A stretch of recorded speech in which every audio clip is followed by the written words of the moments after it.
दोस्तों UP TET और C TET के परीक्षा तिथि जो है अनाउंसमेंट हो ही चुकी है, आपको पता ही है। और इसका आगाज़ हो गया, सभी बच्चे तैयारी में लग भी चुके हैं।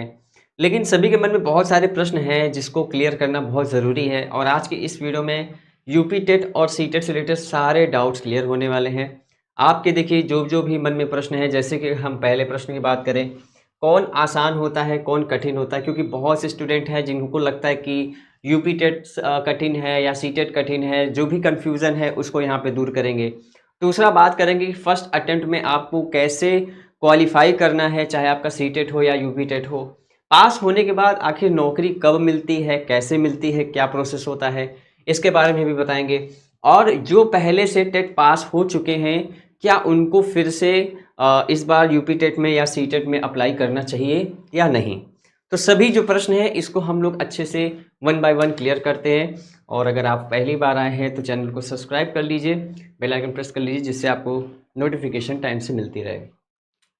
तो पहले प्रश्न की बात करें कि कौन आसान कौन कठिन।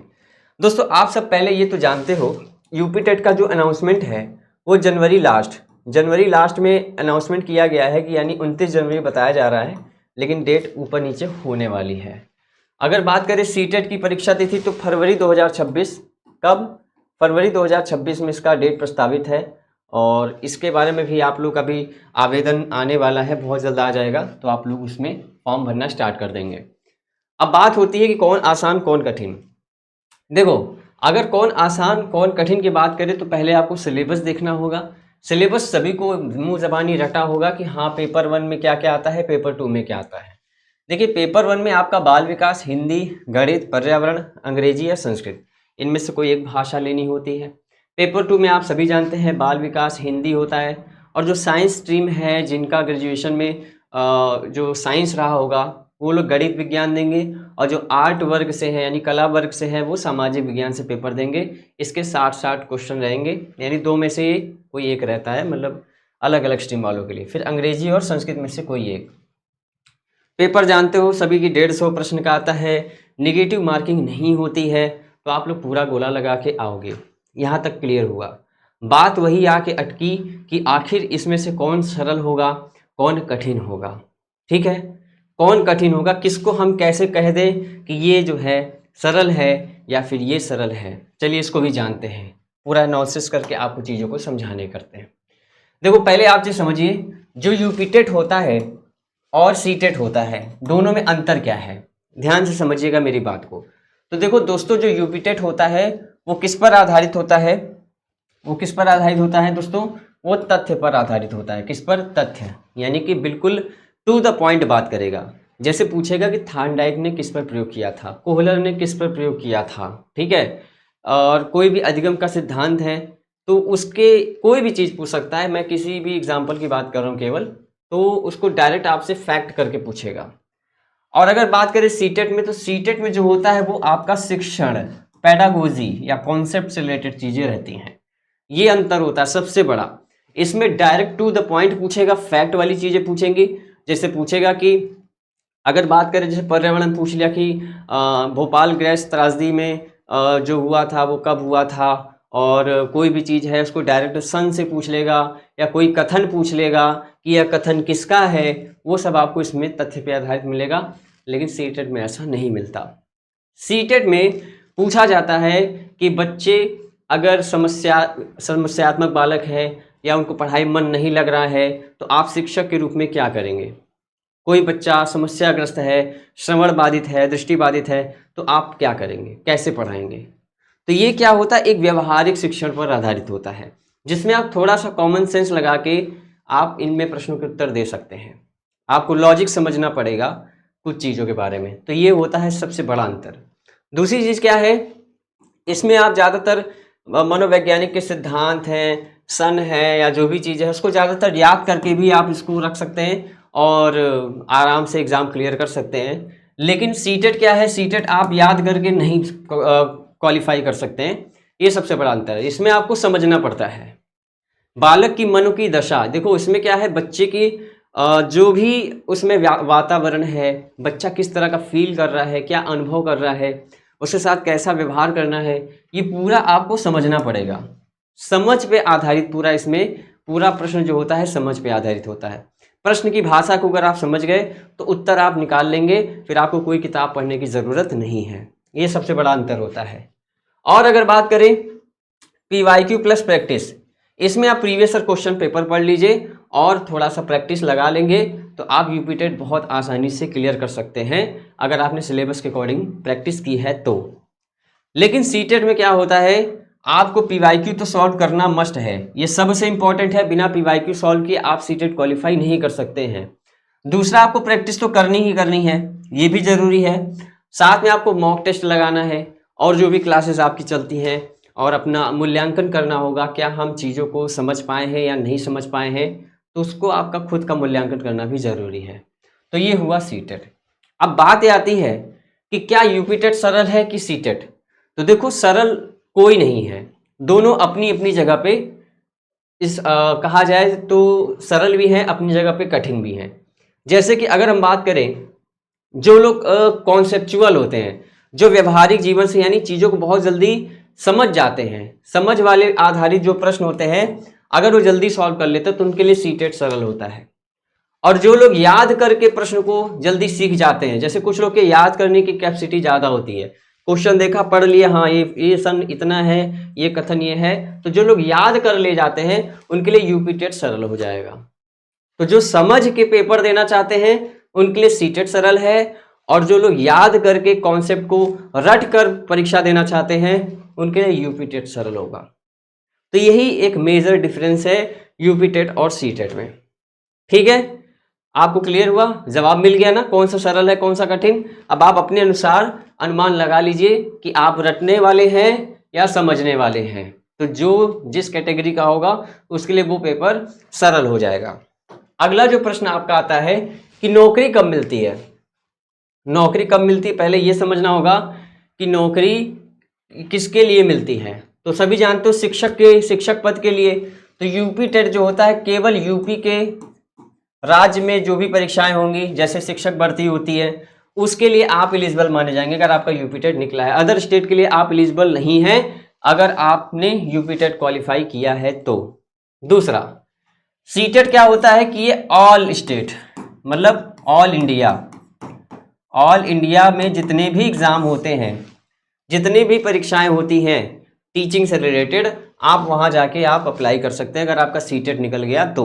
जैसे KVS हो गया, NVS हो गया, TGT PGT DSSB, बहुत सारी पोस्ट आती है सीटेट के लिए। लेकिन अगर आपका यूपी टेट क्वालिफाई है तो आप DSSB उसमें नहीं कर सकते। लेकिन यूपी टेट में केवल यूपी में जितनी भी भर्ती आती है, जैसे LT ग्रेड आती है ना, LT ग्रेड हुआ, प्राइमरी प्राथमिक शिक्षक भर्ती आती है, ठीक है, आप उसके लिए एलिजिबल हैं। 6 to 8 की जितनी भर्ती आती हैं, अगर आपका पेपर 2 क्वालिफाई है तो उसके लिए अप्लाई कर पाएंगे। तो बात समझ गए। तो नौकरी कब मिलती है, जब आप यूपी में भर्ती आएगी, यूपी टेट क्वालिफाई किएंगे तो यूपी का मिलेगा, और सीटेट क्वालिफाई किए हैं तो ऑल इंडिया कहीं भी भर्ती निकलेगी टीचिंग से रिलेटेड, आप वहाँ जाके अप्लाई कर सकते हैं। लेकिन सबसे बड़ा मुद्दा यही है, कम से कम भर्ती निकले तो सही, पहले भर्ती तो निकले तब तो आदमी फॉर्म भर के आगे बढ़ पाएगा। जैसे यूपी में अभी प्राथमिक में बिल्कुल 0 सन्नाटा चल रहा है। प्राथमिक में 68,000 के बाद से कोई भर्ती ही नहीं आई है, सभी बच्चे तब से बेरोजगार बैठे हैं प्राथमिक वाले। 6 to 8 की बात करें तो 6 to 8 में अभी थोड़ी बहुत जो भर्ती देखने को मिली थी, LT ग्रेड हो गया, GIC प्रवक्ता हो गया, तो उसमें इनके लिए अपॉर्चुनिटी है, वो भरेंगे। तीसरी जो बड़ी बात है, सुप्रीम कोर्ट वाले, जो ऐसे अभ्यर्थी ऑलरेडी शिक्षक पद पे हैं, ठीक है, जो शिक्षक पद पे है, इसी में अगला प्रश्न है जो पास है वो क्या करें। देखो, तो जो अभी सुप्रीम कोर्ट का आदेश आया था कि जितने भी शिक्षक हैं, ठीक है, चाहे वो शिक्षक पद पे कार्यरत हो या जो भी हो, सबको टेट पास करना अनिवार्य है, अन्यथा उनको नौकरी से सेवानिवृत्ति दे दी जाएगी। तो ऐसे में आपको टेट और यूपी टेट दोनों का फॉर्म भरना चाहिए। मैं कह रहा हूँ उनके लिए जो टेट पास नहीं है, उनके लिए जो शिक्षक पद पे कार्यरत हैं, उनके लिए है कि आपको सीटेट और यूपी टेट दोनों का फॉर्म भरना चाहिए, जिससे कि मौका मिस ना हो। आप दोनों की तैयारी कर सकते हो एक साथ, कोई दिक्कत नहीं है कि सीटेट के लिए अलग पढ़ना पड़ेगा, यूपी टेट के लिए अलग नहीं। आपको हमारे प्लेटफॉर्म पे सारी चीज़ एकदम सीक्वेंस से समझाई जाएगी। अब बात करें जो पास है वो क्या करें। जो already CTET UP TET pass है, क्या वो फिर से पेपर दे दें? तो जवाब है यस। आपको अगर चाहो तो एक बार अगर आपने यूपी टेट बहुत पहले दिया था तो आप फिर से एक बार यूपी टेट दे दीजिए, उसमें कोई बुराई नहीं है, आपका मूल्यांकन हो जाएगा। क्योंकि नया नियम क्या कब चेंज हो जाए, ठीक है, कब नया नियम आ जाए कि अभी 2024 से जो लोग यूपी टेट पास होंगे सिर्फ उन्हीं को नौकरी में लिया जाएगा, तो कुछ भी नहीं कहा जा सकता।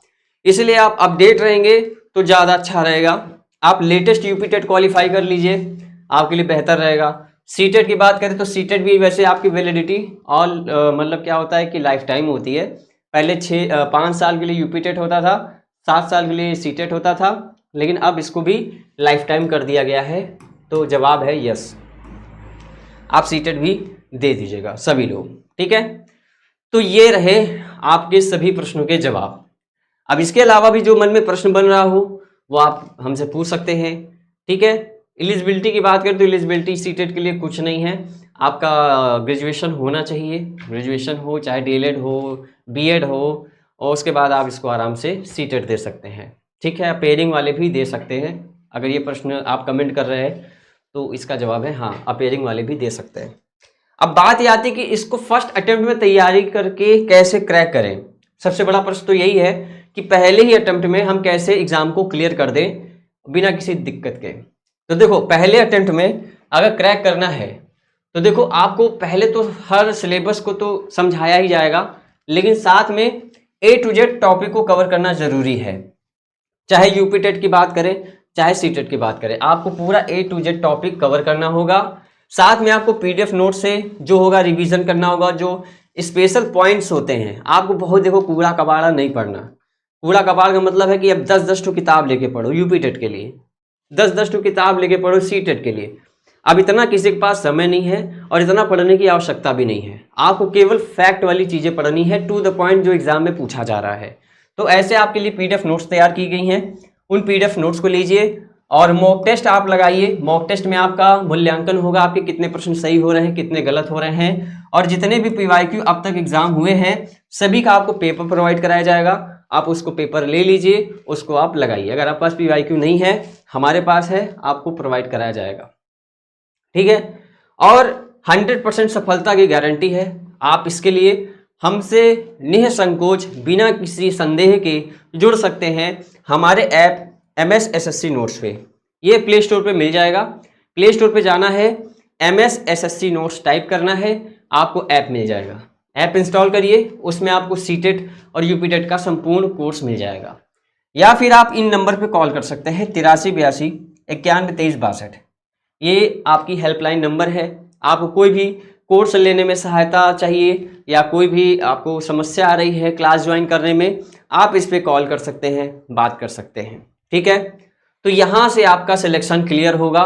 फर्स्ट अटेम्प्ट में ही 100% गारंटी के साथ आप यूपी टेट और सीटेट क्रैक कर जाएंगे, ठीक है। तो स्मार्ट गाइडेंस की ज़रूरत है, स्मार्ट क्लासेस की ज़रूरत है, हार्ड वर्क की नहीं ज़रूरत है, स्मार्ट वर्क की ज़रूरत है। यही होता है एग्ज़ाम क्रैक करने का तरीका। तो आज की इस वीडियो में इतना ही। बाकी वीडियो कैसा लगा है कमेंट करके बताइए, और भी आपके मन में अगर कोई डाउट है तो कमेंट करके पूछ सकते हैं। बाकी मिलते हैं आप लोग से अगली वीडियो में, तब तक के लिए सभी को नमस्कार, धन्यवाद, जय हिंद।